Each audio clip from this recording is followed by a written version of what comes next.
করোনাতে আমার মতো হাজার হাজার অভিজ্ঞতা মানুষের আছে। আমার ওয়াসিয়া কমিটির ভাইরা সেবা দিয়েছেন, অক্সিজেন দিয়েছেন, বিভিন্ন ধরনের সেবা দিয়েছেন।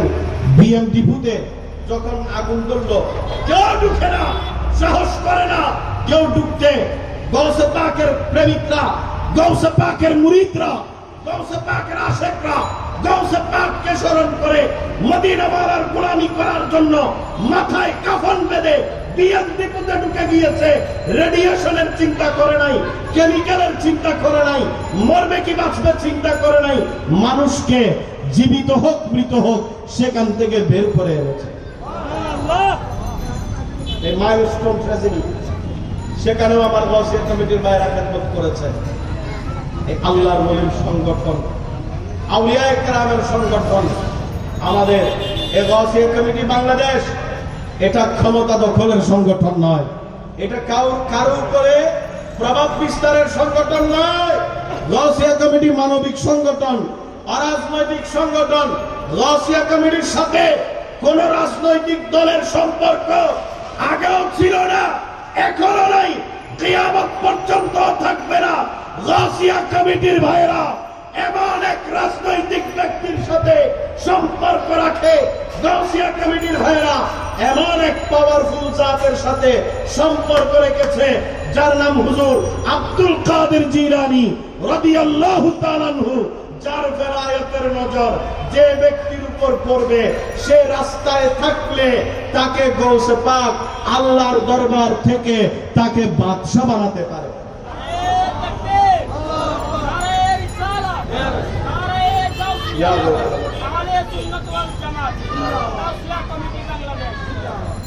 আর গৌসে পাকের চোখের ফেরাসত যার উপর পড়বে, সে সিরাত থেকে রাস্তায় নেমে যায়, ঠিক না? আমাদের সংগঠন তরিকত ভিত্তিক সংগঠন। আল্লাহ এই তরিকত ভিত্তিক সংগঠনে আমাদেরকে দায়েম এবং কায়েম থাকার তৌফিক দান করুন।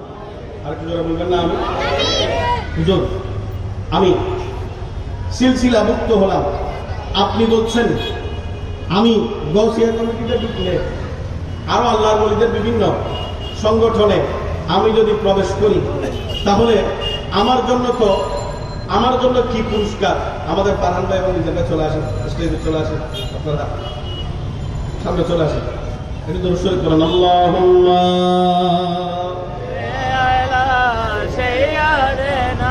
মাওলানা মুহাম্মদ ওয়া আলা আলি সাইয়্যিদিনা एहसान मुर्शिदी है ये गौसिया कमेटी, एहसान मुर्शिदी है ये गौसिया कमेटी, दोनों जहां की नियमत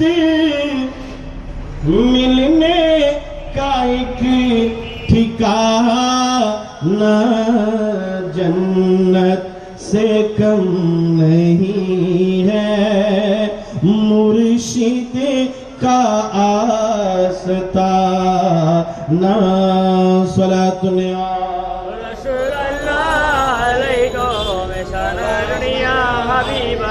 আমার ভাইরা, সময় এমন এসেছে, যদি আমরা তরিকত মুক্ত, আমরা যদি আল্লাহর ওলির দামান না ধরি, আমরা যদি গৌসে পাক খাজা বাবা শাইখে শ্রীকুট হুজুর কিবলা সৈয়দ মোহাম্মদ তৈয়ব শাহ, হুজুর কিবলা সৈয়দ মোহাম্মদ তাহের শাহ, সাবির শাহ, ওয়াসুল আজম মজবন্দারি, বাবা শাহে আমানতের কদম যদি আমরা না ধরি, তাহলে ফিতনা থেকে বাঁচা সম্ভব। ঈমান নিয়ে কবরে যাওয়া বড় কঠিন হয়ে যাবে। তো সেজন্য বুঝাতে চাচ্ছিলাম, ঈমান নিয়ে যদি আপনি কবরে যেতে চান, আপনি যদি ঈমান অন্তরে নিয়ে কবরে যেতে চান, তাহলে আপনাকে অবশ্যই তরিকতভুক্ত হতে হবে, আল্লাহর ওলির দামান ধরতে হবে। আল্লাহ আমাদেরকে ধরার তৌফিক দান করুন। আর কি জোরে বলবেন না? আমি গভীর মনোযোগ। হুজুর এটাতে গেল দুনিয়া মে, আখিরাত মে क्या होगा, আখিরাতে কি হবে? হুজুর আস্তে আস্তে আপনাদেরকে কাহানি শুনেন, হুজুর আসলে শেষ করে দেব। হযরত আবু হুরায়রা রাদিয়াল্লাহু তাআলা আনহু একটা হাদিস রওয়ায়াত করেছেন। এই হাদিসটা সহিহ বুখারীতেও এসেছে, সহিহ মুসলিমেও এসেছে। হাদিস আমার দয়াল নবী, আমার নবী বলেন, উম্মত হাসরের ময়দান তো জানো অনেক কঠিন একটা জায়গা। মাথার উপরে সূর্য টকবক টকবক করে করে তোমার মাথার মগজগুলো সিদ্ধ হবে, নাক দিয়ে সে মগজগুলো অনেকের গলে গলে পড়বে। একটু জোরে বলি নাউজুবিল্লাহ। এগুলো কি সহ্য করা যাবে বলেন? জুমার দিন মসজিদে যদি কারেন্ট যায় 5 মিনিটের জন্য, জেনারেটর স্টার্ট না হলে মেজাজ গরম হয়ে যায়, কত বকা দিই। এমনকি যারা সেন্ট্রালে বসে আছে তাদেরকে পর্যন্ত আমি বকা দিছি একবার। কেন? বারবার কারেন্ট গেলে মাথা খারাপ হয়ে যায়, খারাপ লাগে, গরম সহ্য হয় না।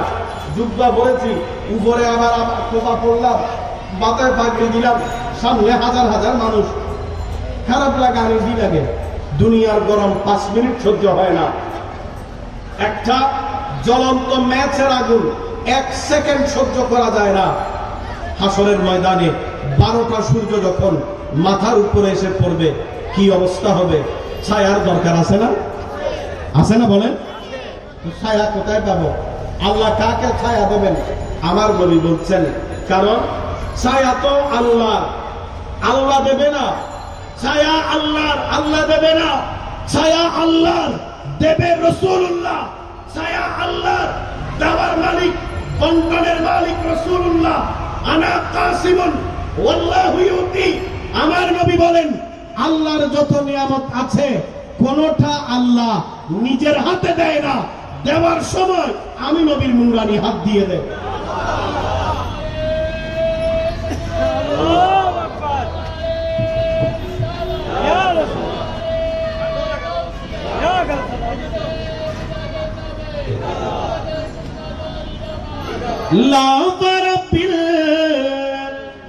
अर्श जिसको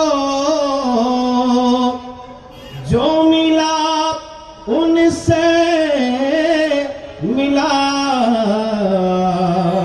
बटती है कौनैन में निअमत रसूलुल्लाह की सलातुन।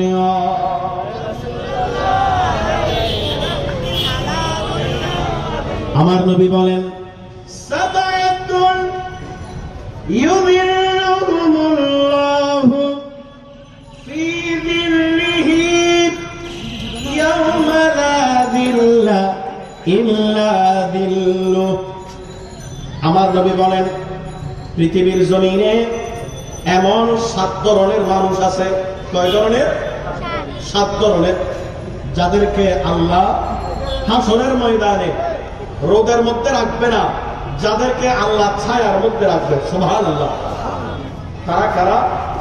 1 নম্বরে ইমামুন আদিলুন, ইমামে আদিল, ন্যায়পরায়ণ শাসক, যাকে চেয়ার দেওয়া হয়েছে, গভীর মনোযোগ, ক্ষমতা দেওয়া হয়েছে, নেতৃত্ব দেওয়া হয়েছে, পাওয়ার দেওয়া হয়েছে, পাওয়ার পেল, নেতৃত্ব পেল, দায়িত্ব পেল, নেতৃত্ব পেয়ে দায়িত্ব পেয়ে অহংকারী হয়ে যায় নাই। আমার ভাইয়েরা, আজকে আমরা নেতৃত্ব পেলে, টাকা পেলে, সম্মান পেলে, প্রতিপত্তি পেলে অহংকারী হয়ে যায়, ঠিক না? জালেম হয়ে যায়। এক সময় যারা মজলুম তারা আবার জালেম হয়ে যায় দায়িত্ব পেলে। এরকম হয় না? তুমি এটা চিন্তা করো না, তুমি যখন মজলুম ছিলে আল্লাহ তো তোমাকে দয়া করেছে, কেন তুমি জালেম হয়ে যাচ্ছ? লাগবে না, তুমি কেন জালেম হয়ে যাচ্ছ? তো সেজন্য আমার নবী বলেন, দুনিয়াতে যে দায়িত্ব পাবে পাও, যদি তুমি ন্যায়ের সাথে তোমার দায়িত্ব পালন করো, তাহলে তোমাকে হাসরের ময়দানে আল্লাহ আরশে আজিমের ছায়ার নিচে জায়গা দেবে। দ্বিতীয় নম্বর, আমার ভাইয়েরা, আমার যুবক ভাইয়েরা, গৌসিয়া কমিটির ভাইয়েরা, আমার এলাকার তরুণ সমাজ, যারা চিন্তা করে আমি কোথায় যাব, কার কাছে যাব, যারা ধর্মের নামে অধর্মকে টেনে নিয়েছে, যারা আল্লাহকে ভুলে ইহুদি নাসারাদেরকে টেনে নিয়েছে, ঠিক কিনা? আর একটু জোরে বলি নাউজুবিল্লাহ। দুঃখজনক বিষয়, এই ডিসেম্বর মাস, নভেম্বরের শেষ, ডিসেম্বরের শুরু, স্কুল কলেজগুলোতে লেখাপড়া শেষ, যেহেতু অলরেডি বার্ষিক পরীক্ষা শুরু হয়ে গেছে 20 তারিখ থেকে, আরো সামনে আবার 27 তারিখ থেকে দশম শ্রেণী দাখিল এসএসসি পরীক্ষার্থীদের টেস্ট পরীক্ষা, নির্বাচনী পরীক্ষা, সেগুলোকে সামনে নিয়ে পড়ালেখা শেষ, লেখাপড়া যেহেতু শেষ, একটা অ্যানুয়াল ডে, একটা কি day? Annual day. Annual day মানে সমাপনী দিবস। ক্লাস পার্টির নাম দিয়ে, আমার ভাইরা, রেড ডে নাম দিয়ে, ক্লাস পার্টির নাম দিয়ে, অ্যানুয়াল ডে নাম দিয়ে এবং বিভিন্ন নাম ব্যবহার করে যে বিদ্যালয়, যে কলেজ, যে অনুষ্ঠান, যে প্রতিষ্ঠানটাকে প্রতিষ্ঠা করা হয়েছে লেখাপড়ার জন্য, চরিত্র ঠিক করার জন্য, চরিত্রবান হওয়ার জন্য, সেখানে আমার ছেলে মেয়েরা, আমার ভাই বোনরা হিন্দি গানের তালে তালে, ইংরেজি গানের তালে তালে কোমর দুলিয়ে দুলিয়ে পাগলের মতো হচ্ছে, কোমর দুলিয়ে দুলিয়ে তারা অশ্লীলতার দিকে চলে যাচ্ছে। এই ধরনের র্যাক দেখি জায়েজ আছে? যারা এখানে আরো দুঃখ লাগে, যারা শিক্ষক তারাও তাদেরকে থালি বাজায়। শিক্ষক আপনারা জাতির বিবেক, আপনার সামনে আপনার ছেলে মেয়েরা এভাবে যদি লাফায়, নাচে, কুদে, আপনারা দাম আসেনি। নারে তাকবীর, নারে রিসালাত, নারে গাউসিয়া, আহলান সাহলান। সবাই বলেন নারে তাকবীর, নারে রিসালাত, নারে গাউসিয়া, আহলে সুন্নাত ওয়াল জামাত, গাউসিয়া কমিটি বাংলাদেশ, আহলান সাহলান।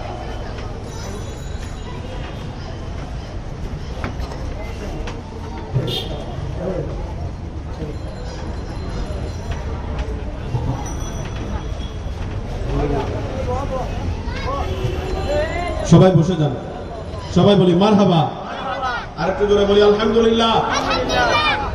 আমরা যার অপেক্ষায় ছিলাম এতক্ষণ, এশিয়া বিখ্যাত সুন্নি দ্বীনি শিক্ষা নিকেতন আহলে সুন্নাত ওয়াল জামাতের অতুলনীয় মার্কাজ জামিয়া আহমদিয়া সুন্নিয়া আলিয়া, সুযোগ্য সুদক্ষ ফকিহ আহলে সুন্নাত, মুনাজির আহলে সুন্নাত, হাজার হাজার উলামায়ে কেরামের উস্তাদ, আমার অত্যন্ত শ্রদ্ধাভাজন হযরতুল হাজ আল্লামা জনাব মাওলানা আল আল্লামাতুল ফাহামা আবুল হাসান মুহাম্মদ উমাইর রাসাবি মাদ্দাজিল্লাহুল আলী হুজুর তশরিফ এনেছেন। আল্লাহ হুজুরের তশরিফ আওয়ারিকে কবুল করুন, আমিন। আমারও কথা শেষ, আলহামদুলিল্লাহ। তো আমি বলছিলাম আমার ভাইয়েরা কোথায় যাবে এখন? শিক্ষা প্রতিষ্ঠানগুলো যারা নৈতিকতা শেখাবে, তারা যদি অনৈতিকতার আশ্রয় নেয়, তাহলে কি আর বাঁচার কোনো জায়গা আছে? বলেন না আছে? আসুন প্রতিরোধ জট থেকে শুরু করি। সমাজে এই ব্যাধিটা ছড়িয়ে যাওয়ার আগে আমাদেরকে এটাকে দূর করতে হবে।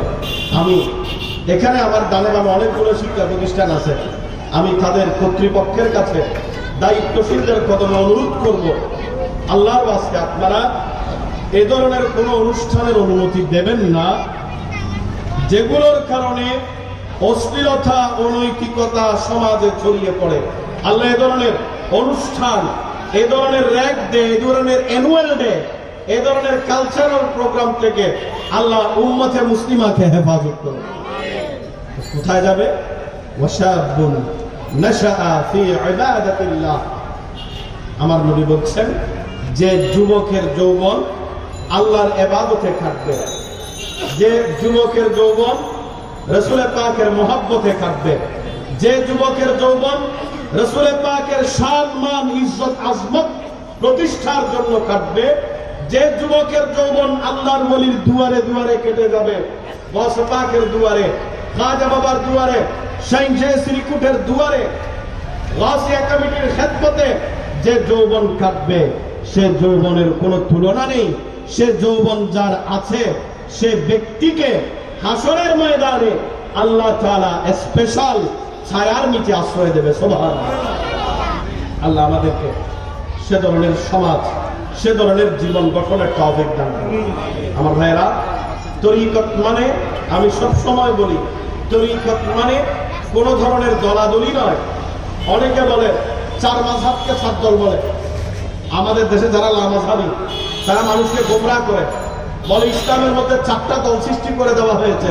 হানাফি, শাফিঈ, মালিকি, হাম্বলি বলে চারটা দল সৃষ্টি করা হয়েছে। চারটা কোনো দল নাই, বলে দল একটা। আরে গাদা বেকুব, তুমি তো জানো না মাযহাব মানে আলাদা দল নয়, এগুলো স্কুল অফ নলেজ, এগুলো ইসলামের সৌন্দর্য। আমার নবীর সুন্নাহকে এক একজন এক এক ভাবে উম্মতে মুসলিমার কাছে উপস্থাপন করেছেন। আসুন আমরা এই ফিতনার জমানায়, আমি বলতে চাচ্ছিলাম তরিকতের প্রয়োজনীয়তা নিয়ে, এই ফিতনার জমানায় আমরা যদি বেঁচে থাকতে চাই, আমরা যদি আমাদের ঈমান রক্ষা করতে চাই, আমরা যদি কাল হাসরের ময়দানে রাসূল পাকের সুপারিশ পেতে চাই, রাসূল পাকের পেছনে আমরা যদি জান্নাতের কাফেলায় থাকতে চাই, আমাদেরকে অবশ্যই তরিকতমুখী হতে হবে, আল্লাহর ওলিমুখী হতে হবে। কারণ আল্লাহর ওলিদেরকে ছাড়া, যারা ইসলাম নিয়ে এসেছেন, যারা কোরআন নিয়ে এসেছেন, যারা আমাদের কাছে ঈমান নিয়ে এসেছেন, তাদেরকে ছাড়া, তাদেরকে বাদ দিয়ে, তাদেরকে গালি দিয়ে কখনো ইসলাম এই দেশে কায়েম করা যাবে। আল্লাহ আমাদেরকে বুঝার তৌফিক দান করুন। আমি আজকের এই মাহফিলের সফলতা কামনা করছি। হুজুর অনেক আগে এসেছেন, আমাদের মাহফিল শুরু হওয়াতে প্রায় 40 মিনিট দেরি হয়েছে। আমিও 8:20 চলে এসেছি মসজিদে, এসে বসে আছি, দেখতেছি তখনও নাচ করতেছে। পরে আবার আমার ভাই আবু তালেব আসলো, সে কিছুক্ষণ করলো, যার কারণে একটু শিডিউল বেশ কম হয়ে গেছে। সেটার জন্য আমি হুজুরের কদমে ক্ষমা চেয়ে নিচ্ছি। এটা হুজুর মেহেরবানি করে যেন বেয়াদবির ভিতরে না দেখেন, আমাদেরকে যেন ক্ষমা সুন্দর দৃষ্টিতে দেখেন। এবং গাউসিয়া কমিটি বাংলাদেশ বংশালপাড়া ইউনিটের ব্যবস্থাপনায় এই আজিমুশান মিলাদ মাহফিল, এই আজিমুশান মাহফিল যে হচ্ছে, এটা যেন কিয়ামত পর্যন্ত জারি থাকে, আল্লাহ সে তৌফিক নসিব করুন। আমি যখন দাওয়াত দেওয়ার কথা আসছিল, তখন আমার কাছে আমাদের টিপু ভাই জানতে চাইলেন হুজুর কাকে দেওয়া যায়। আমি প্রথমেই হুজুরের নামটাই বললাম। আল্লাহর মেহেরবানি আমাদের উপর ফিরেছিল, আমরা হুজুরের সিঁড়ি সাথে সাথে পেয়ে গেছি। এটাও আমাদের জন্য অত্যন্ত খুশকিসমত। আমরা জামিয়ার ফকিহকে, জামিয়ার প্রধান মুফতিকে আমরা আমাদের এলাকায় মেহমান বানিয়ে আনার সুযোগ পেয়েছি। আল্লাহ আমাদের এই মুহাব্বতকে জামিয়ার জন্য, হুজুরের জন্য এবং গাউসিয়া কমিটির জন্য আল্লাহ কবুল ও মঞ্জুর করুন। সবাই একে অপরের জন্য দোয়া করবেন, ভালো থাকবেন, সুস্থ থাকবেন। আপনাদের সুস্বাস্থ্য কামনা করে আমি আপনাদের কদম থেকে বিদায়।